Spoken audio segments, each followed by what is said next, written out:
What's up, everybody? I'm David Hain. Welcome to episode 214 of the A to D from Addict to Disciple podcast. If you enjoy this podcast, please like, subscribe, follow, and share the link with your friends. If you'd like to get our curriculum, you can get the paperback or ebook of From Ashes to Destiny on Amazon. When we come back, we'll get into this episode entitled The Choice of Recovery.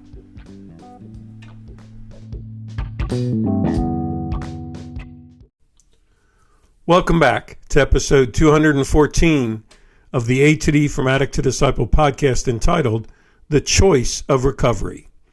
I want to give a big welcome to my friends in recovery from the U.S., South Africa, and Australia as we do another group session today. Like always, I'll be keeping them anonymous, but saying their answers as if it was a live group meeting. So guys, here's today's question for discussion. If we can help you make sense of why you became an addict, can you make sense of the choice of recovery? Ben, you want to start us out? Sure, David, but wow, what a question. Let me repeat it. If we can help you make sense of why you became an addict, can you make sense of the choice of recovery? My answer would be yes, a resounding yes.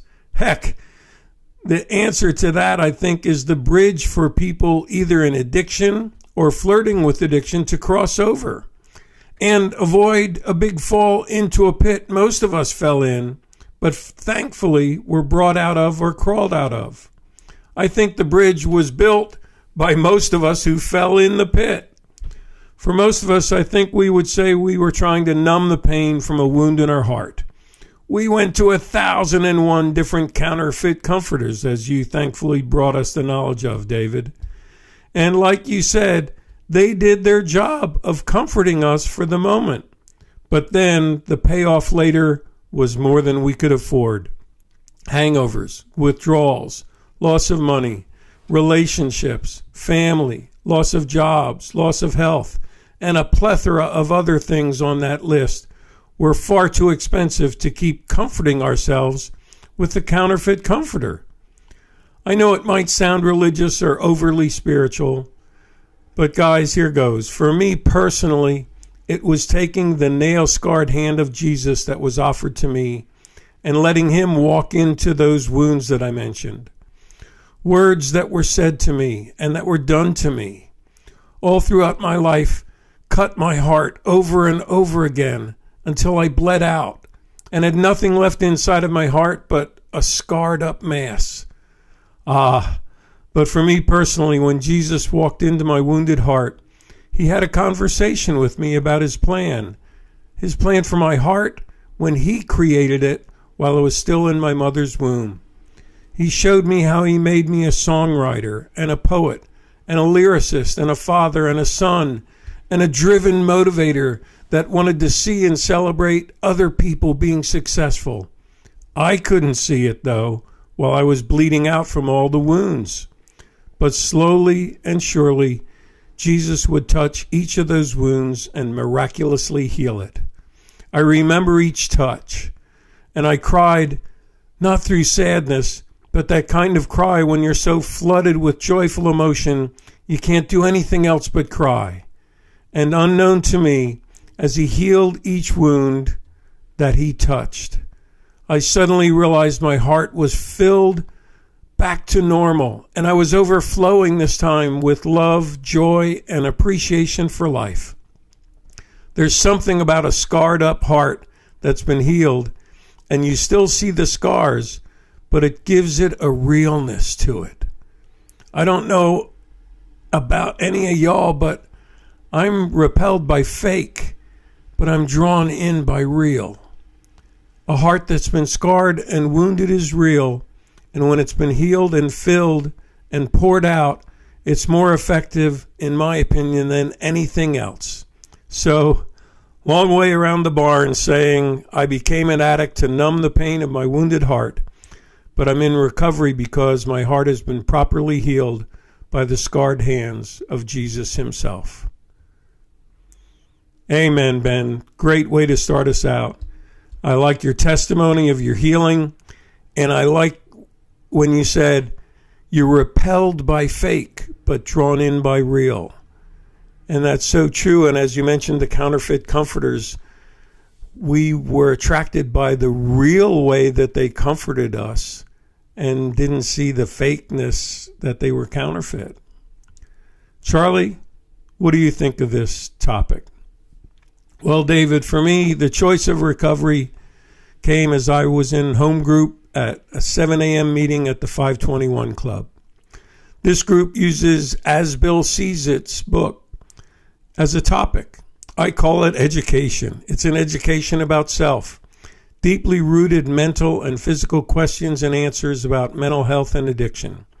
As 30 to 40 to 50 people comment every day on the day's reading, it's also a lesson in perception and how another person may see the same thing differently. This process helps me understand things like resentments, fears, phenomenon of cravings, trauma and ego, inferiority complex, imposter syndrome, anxiety, depression, helping others, asking for help, prayer, meditation, how to come together in order to heal, and how to keep God at the forefront of my life. After 3 years of that meeting every day, recovery makes sense, and I hope I never leave, man. I love recovery. Sure, that was a long list there. I thank you so much for that, Charlie. You really showed us the number of topics that get touched when we just listen to other people sharing who've walked down the same road as us or in the same shoes as us, even though it might have been a different road. So I love the way you call it an education, and you get educated just by hearing how people see things differently but are saying your words. Thanks, Charlie. Eddie, what do you think? Well, David, I absolutely agree with the question for today. Understanding the underlying issues that assisted in getting you addicted can help you understand your road to recovery.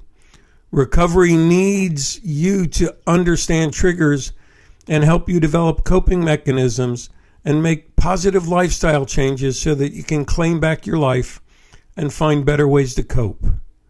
And that's me, short and sweet. So true, Eddie. We truly gain the power of recovery as we understand why we got hooked in the first place, and then put that knowledge to use. Dante, what do you think? Well, David, to me, the choice of recovery seems obvious. But until someone's eyes are open, like mine had to be, you don't see a way out of the addiction or a reason to run away from addiction.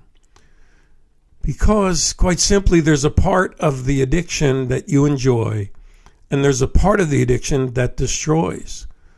Once you've come to the place where you think it's a worthy choice, and you're able to do it because God supplies the power to follow through with the help of other brothers and sisters who've also struggled in addiction, then the choice becomes obvious and the action becomes real.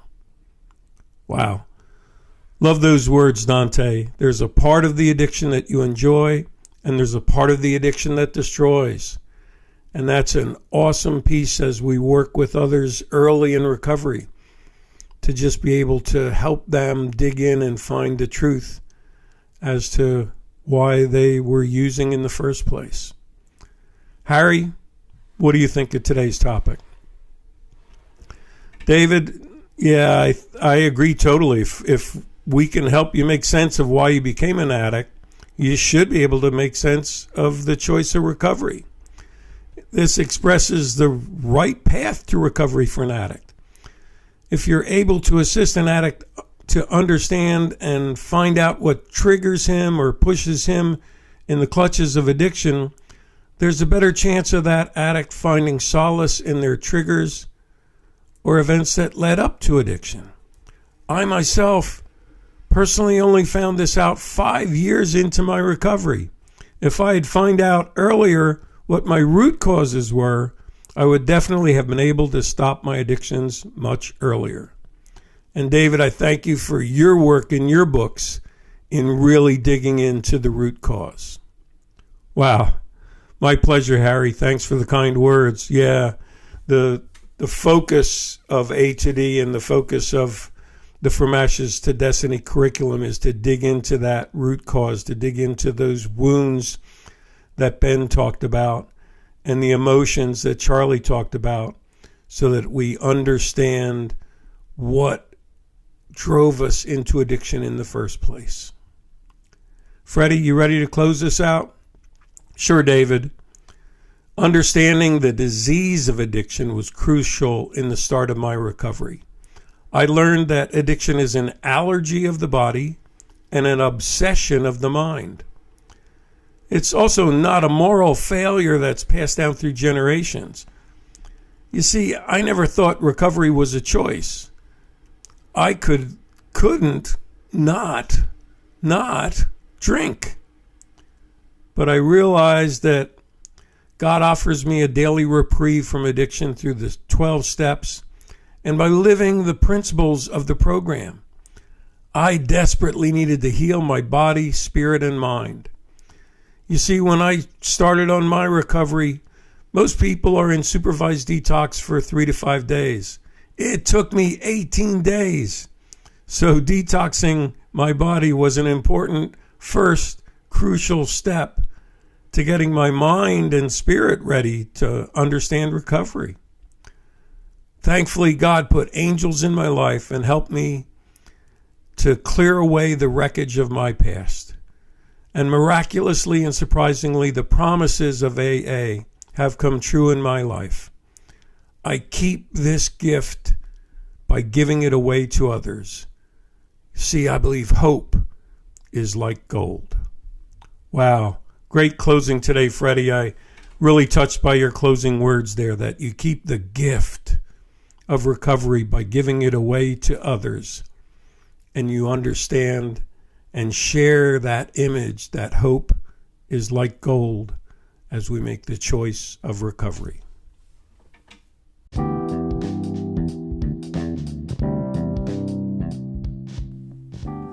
Thanks for listening to this episode of the A to D from Addict to Disciple podcast. If you were moved or touched as you listened to the guys in the group share about understanding their wounds and their roots and making the choice of recovery, and you'd like to talk to someone about it, then I want to encourage you to reach out, join a group, message me on the links provided in this podcast. Check out the website, www.fromatod.org. Leave your comments on Spotify. Any way you want to get a message. I think the key is, while you're stirred, get stirred to action. Tune in Monday for our next episode, and as always, stay safe and stay resilient.